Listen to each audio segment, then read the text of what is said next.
Something kind of funny that's happened just over the last week is like we did an episode last week talking about the whole Biden student debt thing, which I think rightly was kind of exciting people. It seemed like they was kind of getting a few things about, oh look, I'm doing some popular progressive policies, and lo and behold, my approval ratings are going up, and it seemed like they were grasping a few things about the messaging of it, going after the right, etc.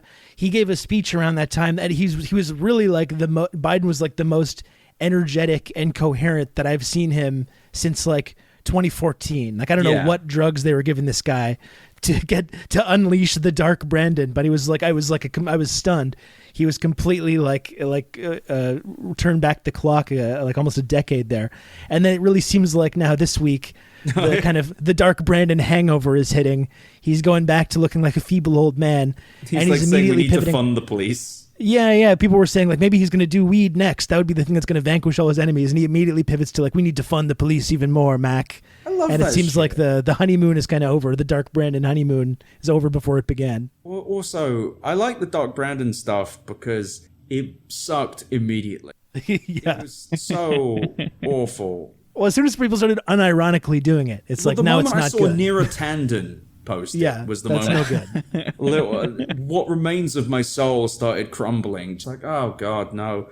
But also, that was like a nice period of like 48 hours. It's like, oh, okay, this planet has a future. And I guess what was signed was still pretty great. Like there's a lot of reasons to be happy with the stuff he signed in. Like it's a very strange moment where I think everyone was like, oh, good news. How do we process this? And also watching the Republicans try and explain why forgiving student loans was bad. So fucking just that alone was worth every moment. Yeah. Online. It puts them on the defense, and that's something the Democrats never can do. Yeah, and then like twisting the knife by dunking on them and like just directly calling them out with like comparing it to their PPP loans getting forgiven is great. Put them on the defense. Like the Democrats just govern from a position of fear, and they have for years.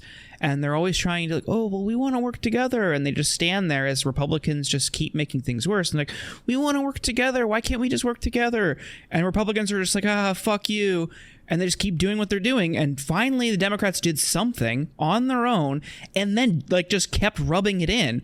Like, that's why I think you saw so much energy around it, because it's just like, oh, who is this? Who is this fucking party? This is great. Yeah. Which led to Rob's point, other things like, hey, here's something else you can do that will keep this enthusiasm up.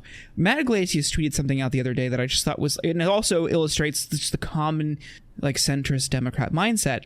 He was basically like, I think what would be smart for Democrats to do right now is immediately pivot back to some sort of bipartisan framework. And it's like, dude, how is that your knee-jerk reaction to this? I agree. Like, let's just, this enthusiasm that we haven't seen his entire presidency. Yeah, we should vanquish this immediately. And this is how you do it. Like, why is that your reaction? No, you want to keep people motivated so they're excited, not only just excited to get out to vote in November, but also get other people out to vote because they won't shut up about things that benefit them. People are going to talk about having their student loans forgiven at Thanksgiving. Mm-hmm. Or I guess Thanksgiving's after the election. But over the next couple weeks, they're going to be talking about it because it impacts them directly. Now you have all of these people who now have $10,000 or $20,000 of debt totally forgiven. It will change their life. People have put off home purchases for years because of student debt. And even if you have a reduction, like I'm going to probably get around a $20,000 reduction. That's pretty big. I'm excited about it. But like, that's something material that people can actually see, and it affects them directly. Infrastructure doesn't do shit.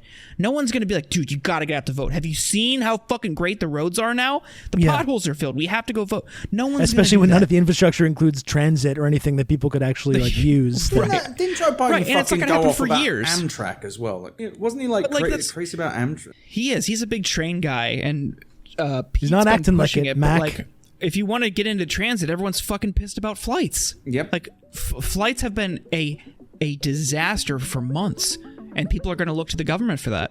Yeah. So hitting people, giving them something material that impacts them directly, that they're excited about and they can talk about, shows like to other people that they talk to, oh, this is the side that'll help me, not the side that's screaming about drag show brunches like or the wall. Yeah, just dumb shit. things that don't actually impact people directly.